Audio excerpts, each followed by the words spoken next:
Welcome back, everybody. We're diving into Exodus today, Exodus chapter 6. And, it's a pretty pivotal moment. It's where those divine promises, they kind of clash with some very human doubts. So think about it. Think about this, right? You're enslaved. You're enslaved in generations of your family. Like, they don't know anything but hardship. And then, boom, somebody walks up and tells you that freedom is coming. Okay. I mean, would you believe them? I mean, that's exactly where the Israelites find themselves. Yeah. Right? They've been under Pharaoh's rule for so long. I mean, so long that, like, hope, it feels like a distant memory. It really does. And then into all of this mess steps Moses. And let's be honest, right? He's not brimming with confidence himself. He had this encounter with God. Yeah. At the burning bush. But I mean, you can tell he's still wrestling with all those insecurities. Yeah. And what's so interesting to me is how the text really portrays Moses' vulnerability. Yeah. That he's chosen by God, sure, but he's not this superhuman figure. Mm-hmm. No, he stumbles, he doubts. Yeah. I mean, he even questions whether he could even speak well, No. right? He questions his eloquence. And I think it's a really powerful reminder that, even those who are called to do great things, even they experience, fear and uncertainty. Yeah.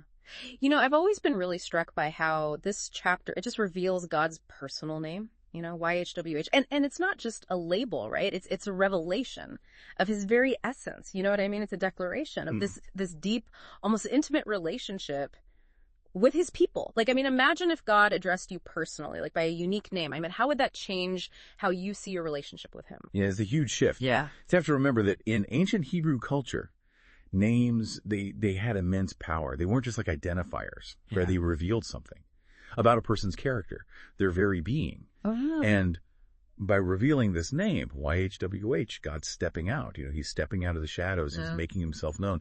And he's doing it in a way that's both personal and powerful, both at the same time. Yeah.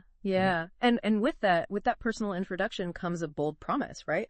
Like liberation from Egypt with a strong hand and with great judgments. Why do you think God chose such a public and, kind of dramatic way to demonstrate all his power? Couldn't he have achieved freedom for the Israelites in a more subtle way, maybe? Right. That's the question. That's the question that's intrigued, theologians. For centuries, literally, for centuries. And some see it as, a display of divine justice. Yeah. That he's holding Pharaoh accountable for all the cruelty. And others view it as like this necessary demonstration of God's power. Like he's trying to break the hold, of fear and despair that had just gripped the Israelites for so long. Right. It's almost like a cosmic showdown, isn't it? It's like this all-powerful God, versus the might of Egypt. And it's stuck in the middle, right? Are these people just desperate for freedom? And then right smack in the middle of all of this, we get this genealogy of Moses and Aaron. It's funny, I've always been puzzled by this. What's the significance? Why is this specific lineage highlighted? Especially since it includes, something that would raise eyebrows today, right? I mean, the marriage of Amram to his aunt, Jochebed. Well, yeah, totally. So genealogies, right? I mean, they were vital in ancient societies. Vital. They established lineage. They established belonging. And they established authority. And so by tracing Moses and Aaron back to Levi, the text it's solidifying their legitimacy as leaders of the Israelites, right? I mean, their authority, it's not self-proclaimed, right? It's rooted in their ancestry. It connects them to the patriarchs and to those covenant promises.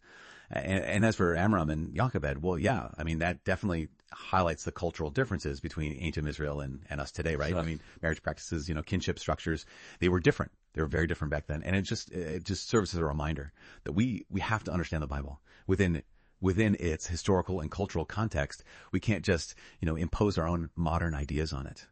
That's right. So we have this incredible scene, right? God reaffirming his covenant. He's revealing his name. He's promising, this liberation.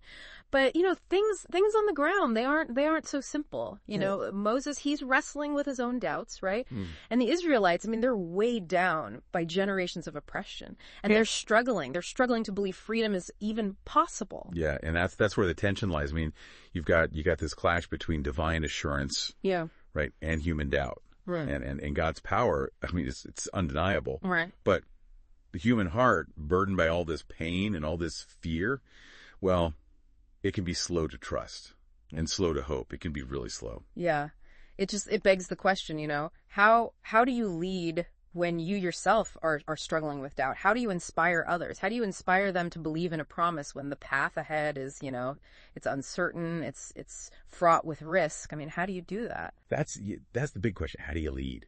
And how does a people, people are so used to suffering. How do they even begin to envision a future where freedom isn't just a dream, but an actual reality? That's the challenge. That's the challenge that unfolds in the next few chapters. And it's a challenge I think that really resonates with us even today. Yeah. It's funny, how this chapter puts these huge promises of liberation, like right next to something as normal as a genealogy. It's almost as if we're zooming in from this huge, cosmic story down to these nitty-gritty little details about families. Yeah. It's like the text is trying to ground us or something. Yeah. Like it's reminding us that these aren't just, characters in some story. These are real people connected, by blood and history and shared suffering. It's pretty powerful. Exactly. Yeah. Exactly. And those lists, those genealogical lists, they weren't just about, like who's related to who. They were also really practical. Think about it. Think about organizing this giant exodus. You would need like a system, right? A way to identify people, to group them into families, into clans. You'd have to count everybody and figure out how to get them what they needed. Yeah. So it's like a big family tree that's also a census and an organizational chart. Like the ancient world's like spreadsheet. Yeah, exactly. Yeah. But beyond all that practical stuff, I'm just struck by like all those human stories. Yeah. That are hidden in those names. Right. I mean, each name is a life. It's a story passed down, through generations. It makes you wonder what they were thinking, what they were feeling as they heard Moses talking about this liberation. Generations had lived and died under Pharaoh. Could they really believe that change was even possible at that point? I think that's where you see like the real power of faith, right? It's the ability to believe in something. That's bigger than what you can see, bigger than your circumstances. It's that little glimmer of hope that just keeps going, even when it seems like everything's against you. Right, but faith it's not always easy. Especially when, you've only known hardship. I mean, even Moses, right? Chosen by God. I mean, even he has these moments of doubt. He even mentions, being slow of speech and tongue, which I always found interesting. Do you think that was just like a physical thing or could it be something, a little more symbolic? That's a really good question. I mean, some scholars, they think that Moses' speech, it might be like a metaphor for how hard it is to explain God, to put God's message into words that humans can understand. Wow, yeah. That's a really deep thought. It's like Moses is trying to connect, the infinite with the finite, like trying to find words that can capture how vast God's power and purpose really is. And in a way, isn't that something we all struggle with? Mm-hmm. How do we explain what we're feeling deep down? Those longings for freedom and meaning.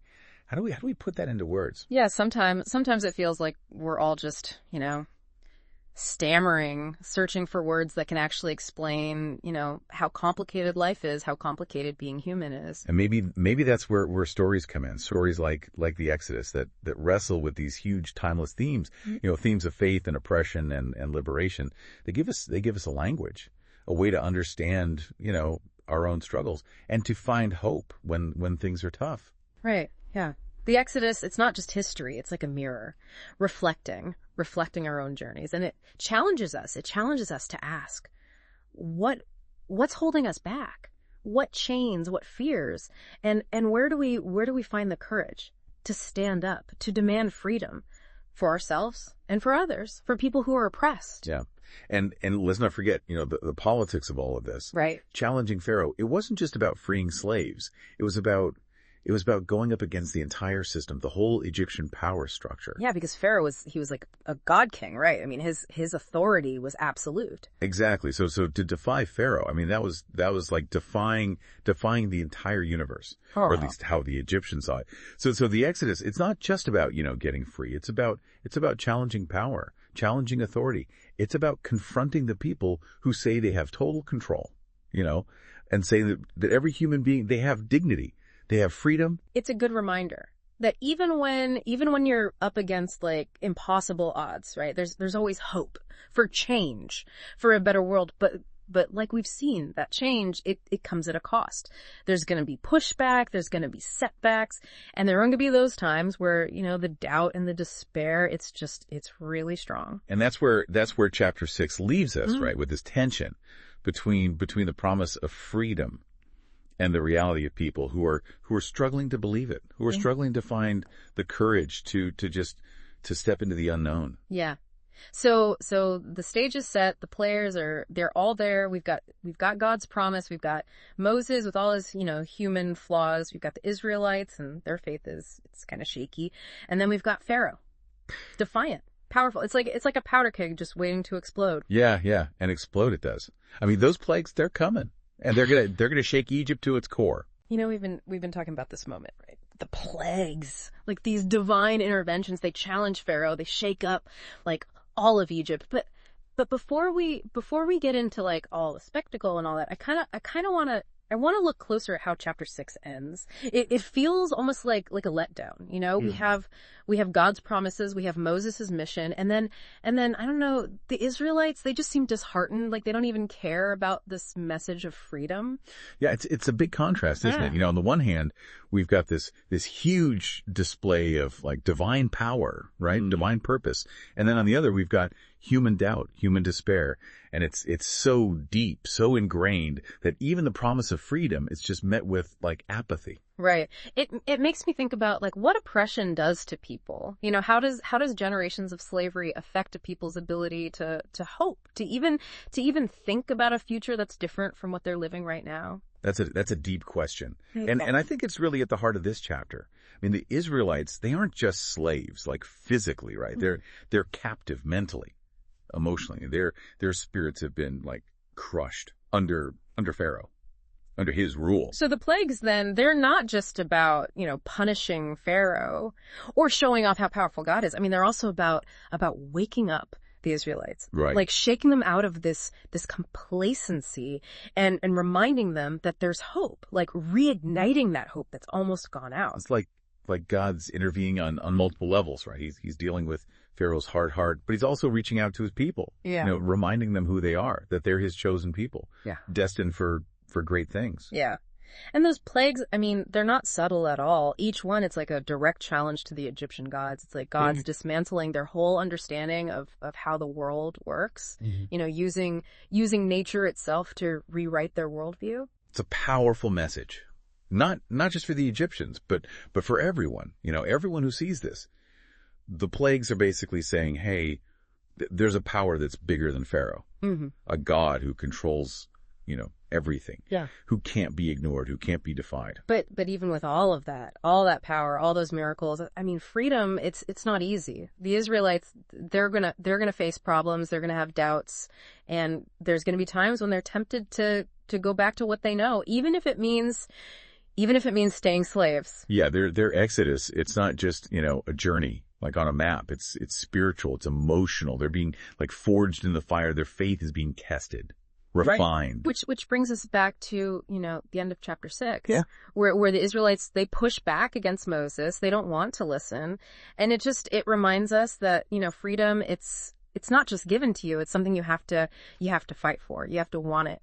And you have to win it. Within yourself and in the world. Yeah. And sometimes it takes, a push, a divine nudge, maybe a series of events that shake us up and make us see the chains that are holding us back, whether they're real chains or mental chains or spiritual chains. So as we finish up with chapter 6, it feels like we're at a turning point. Right. The plagues, they're about to start, right. And it's going to set off all these events that are going to change history. And as you keep reading Exodus, just remember this. The story of the Israelites, it's not just some old story, it's a reflection of all of us. It's about our own struggles for freedom, our own desire for a world where there's justice, where there's freedom. We all have our own Egypts, our own pharaohs, our own moments of doubt. But like the Israelites, we have a choice. We can stay trapped in fear, or we can reach for something better, step out in faith. And claim the freedom that's ours, that we deserve. Keep exploring. Keep asking questions, and keep searching for that freedom in yourself and in the world. Yeah, and who knows? You might even see some miracles along the way. Thanks for joining us on this deep dive, everybody. Until next time, keep exploring.